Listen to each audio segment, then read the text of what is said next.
All right. Hello everyone. This side GMT Stars, and I hope you people are doing good. And in this class, we are going to understand chapter first, economics, that is development. आज मैं कैमरे के सामने नहीं हूँ because of camera हमारा थोड़ा ख़राब हो गया है. स्टिल मैं आपको कॉन्सेप्ट क्लियर करूँगा. इको का चैप्टर फर्स्ट है, क्लास 10th SST का, that is development. Right. Development को हम हिंदी में विकास कहते हैं.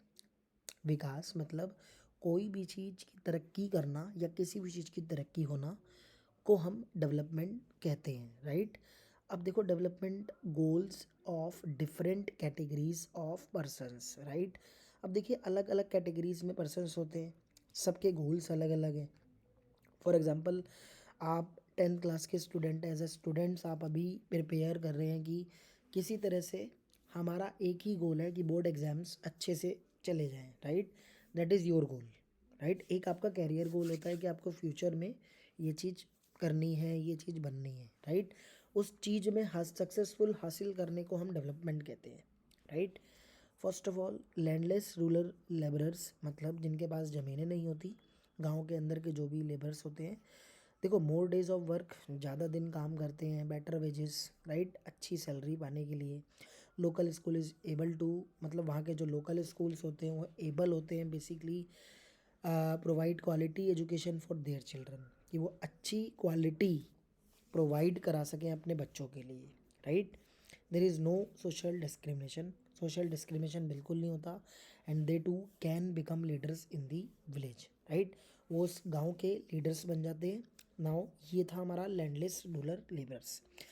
इसके बाद प्रॉस्परस फार्मर्स फ्रॉम पंजाब की अगर हम बात करें तो assured a high family income through higher support prices for their crops.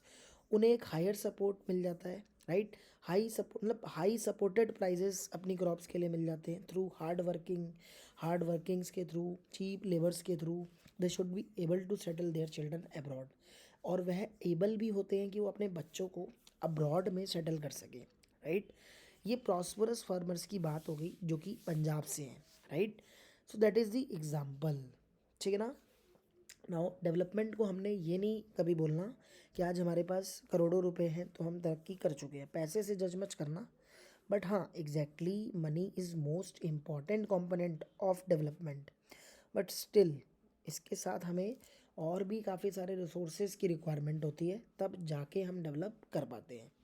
Now development comparison of countries, तो इस तरीके से रिपोर्ट तैयार की जाती है, एक UNDP के थ्रू, एक वर्ल्ड बैंक के through. Right. WDR and UDR, दोनों को आपने समझना है. पर capita income, per capita health, education, इनके बेसिस पे डेवलपमेंट मेज़र की जाती है. नाउ ध्यान से आपने समझना है. डेवलपमेंट की meaning growth of economy along with the improvement in the quality of life of the people. Right. जब एक इंसान की क्वालिटी में इम्प्रूवमेंट आने लगे और उसकी इकोनॉमी ग्रो होने लगे, इट मीन्स कि वो इंसान डेवलप कर रहा है, उसे हम डेवलपमेंट कहते हैं. राइट. लाइक हेल्थ, एजुकेशन, बहुत सारे मतलब एग्जाम्पल आ जाएंगे. ठीक है. पर कैपिटा इनकम का मतलब है किसी पर्सन की income, per person income, average income obtained as the ratio between national income and population of a country. Right. Per capita income इन दोनों तरीके से निकलती है. ये एक फॉर्मूला है एवरेज इनकम को निकालने का. राइट. नेशनल इनकम और पॉपुलेशन ऑफ अ कंट्री, कि देश की जनसंख्या कितनी है, पर पर्सन पर कैपिटा इनकम कितनी जनरेट हो रही है. राइट. देखो, पैसा एक मैटर करता है तरक्की करने के लिए, बट स्टिल रिसोर्सेज का होना बहुत ज़रूरी है, क्योंकि पैसे से ही तो चीज़ें आएंगी. अब ये थोड़ी है कि आज हमारे पास करोड़ों रुपए है तो हम यार, ज़रूरी ये थोड़ी है कि हम सक्सेस हो गए या फिर तरक्की कर ली. क्या पता हमारे पास पैसा भरा पड़ा है, हम देख ना पाए, हम अंधे हों, हम बहरे हों. तो किस तरीके की तरक्की करोगे. For example, now world development, पहले हम नेशनल इनकम देख लेते हैं. What is the meaning of national income? Is the money value of final goods, मतलब मनी की वैल्यू जो भी है फाइनल गुड्स की, and services produced by a country, जो कि कंट्री के थ्रू प्रोड्यूस्ड होती है ड्यूरिंग एन अकाउंटिंग ईयर, पूरे साल में. एक साल में मतलब कि पूरे अकाउंटिंग ईयर में एक कंट्री में कितनी गुड्स की सर्विसेज दी गई, किस गुड्स की क्या वैल्यू है. राइट। वो एक नेशनल इनकम निकालने का एक तरीका है कि भाई हमारे राष्ट्र की ये आय है, हमारे नेशनल की ये इनकम है, राइट। सेकंड आएगा हमारा WDR, वर्ल्ड डेवलपमेंट रिपोर्ट, जो कि वर्ल्ड बैंक के थ्रू प्रिपेयर्ड होती है। It's prepared by World Bank to classifying countries based on their per capita income. हर कंट्री को क्लासीफाई किया जाता है किसके बेस्ड ऑन, उनकी पर कैपिटा इनकम के बेस्ड ऑन, राइट। HDI मतलब ह्यूमन डेवलपमेंट इंडेक्स, जो कि बेसिकली UNDP के थ्रू पब्लिश होती है through its annual human development report. किस पूरे कंट्री की पूरे साल में क्या डेवलपमेंट रिपोर्ट है, राइट, हर साल में प्रेजेंट होती है। Major parameter such as longevity of life, मतलब ये सारी चीज़ें एस्पेक्ट में जुड़े हुए होते हैं। इन चीज़ से पता चलता है कि क्या ह्यूमन डेवलपमेंट रिपोर्ट में क्या क्या चीज़ें कैसे डेवलप हुई है एक इंडिविजुअल के पर्सपेक्टिव से, right. Level of literacy level क्या है, पर कैपिटा इनकम, इन सबको यूज़ किया जाता है क्या मेज़र करने के लिए, to measure the development of the countries. अगर कंट्रीज़ की डेवलपमेंट को आपने मेज़र करना है तो ये चीज़ें ध्यान में रखनी है, right. Please this is point to be noted, फटाफट से आपने ये चीज़ें नोट करनी है। And world countries are ranked accordingly in 2 very high developed countries, ठीक है। रिकॉर्ड उन्हीं का ही तैयार होगा जो कि बहुत ज़्यादा हाई है डेवलप्ड कंट्रीज़ में से। High developed countries, medium developed countries and low developed countries, तीनों प्रकार से देखा जाता है। किसी की डेवलपमेंट हायर लेवल पे है, किसी की मिडिल लेवल पे है, किसी की लोअर लेवल पे है। इट्स डिपेंड ऑन कि कई क्या लेवल है, right, what are the levels. Now then I hope आपको समझ आ रहा हो। इन्फेंट मोर्टालिटी रेट का मतलब है the number of childrens that die before the age of 1 year. ऐसे बच्चे जो 1 साल पूरा होने से पहले ही मर जाते हैं, right. As a proportion 1000 live birth in that particular year, right. ये IMR की कैटेगरी में आ जाते हैं, ठीक है। अब क्या रीज़न है, what are the reason, right.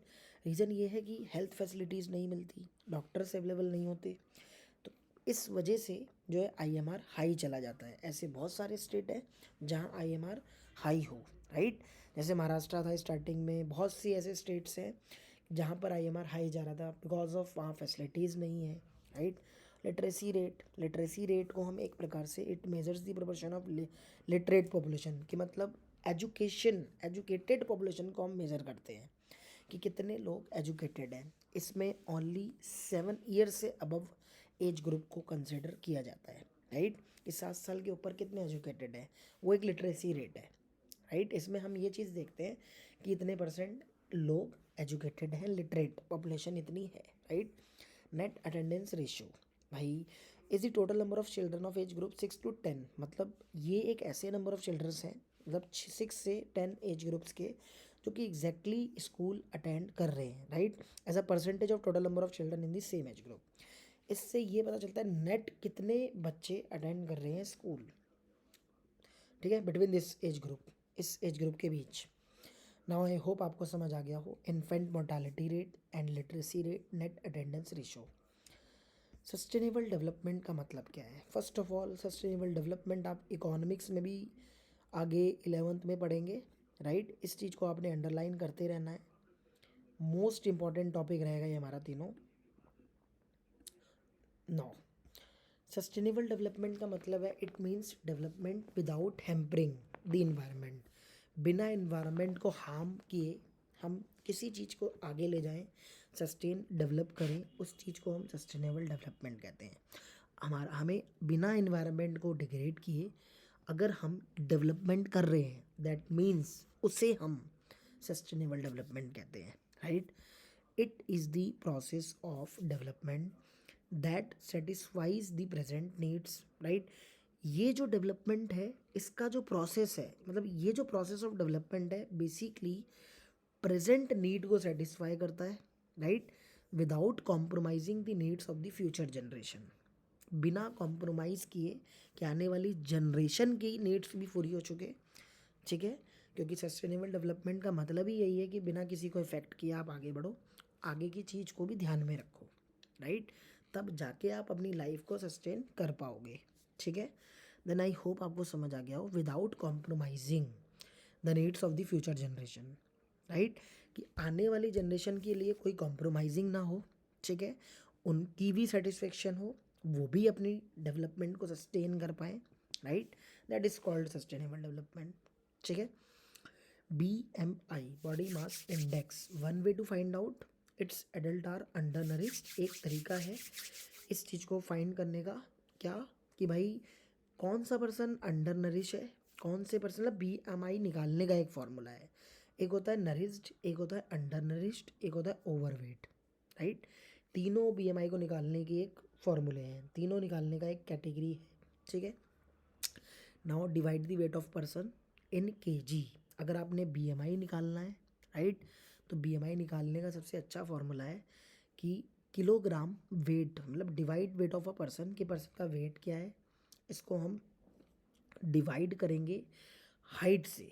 ठीक है, हाइट मीटर स्क्वायर में होनी चाहिए, राइट, और वेट किलोग्राम में होना चाहिए, ये इसका फॉर्मूला है। हाइट मीटर स्क्वायर्स में होनी चाहिए, राइट, और वेट किलोग्राम में होना चाहिए। ये एक फॉर्मूला है BMI को कैलकुलेट करने का, राइट। अब ये आपको ध्यान रखना है कि अगर लेस देन 18.5 है देन नरिज्ड 18.5, अंडर नरिज्ड 18.5 से 25 तक overweight, 25 then a person is overweight, तो इस तरीके मोर देन 25 तो ओवरवेट कहलाएगा। इसके नीचे अंडर नरिज्ड 18.5, 18 से नीचे लेस देन नरिज्ड, तो ये आपने याद रखना है। ठीक है, राइट। अगर less than 18.5 then the person would be consider undernourished, right.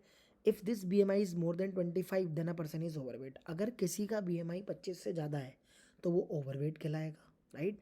18.5 से कम है तो वो अंडर नरिश्ड कहलाएगा, और इन दोनों के बीच में अगर कहला होता है 18.5 और 25, मैं थोड़ा अपोजिट बोल गया था, बट स्टिल इन दोनों के बीच को हम नरिश्ड कहेंगे, राइट।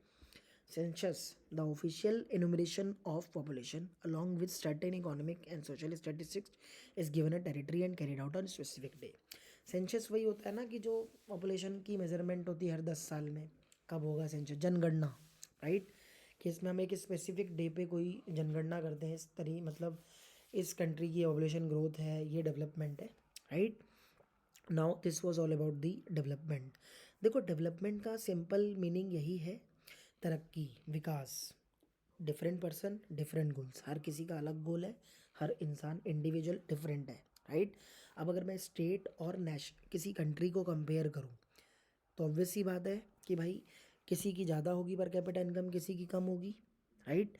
अगर मैं कंट्री टू कंट्री की कंपैरिजन करूं, जैसे वेस्टर्न कंट्री और सदर्न, जैसे हम अपने को कंपेयर करें वेस्टर्न कंट्री से, एशिया को वेस्टर्न से करें तो एशिया एक अंडर डेवलप्ड कंट्रीज़ में है, जो अभी डेवलपिंग में है, हो रहा है, और वेस्टर्न को करूं तो वो डेवलप्ड है, right. Per capita income obviously वहाँ की हाई रहेगी। ठीक है, नाउ एक कंट्री को डेवलपमेंट करने के लिए बहुत सारी चीज़ों का होना बहुत ज़रूरी है, रिसोर्सेज का होना बहुत ज़रूरी है। स्पेसिफिक हर इंडिविजुअल में डेवलप करने के लिए मनी के साथ और भी चीज़ें होनी बहुत ज़रूरी है। नाउ अगर आपको वीडियो पसंद आई हो तो सब्सक्राइब तो सबसे पहले करिए, लाइक और शेयर करना मत भूलिए, एंड थैंक्स फॉर वॉचिंग।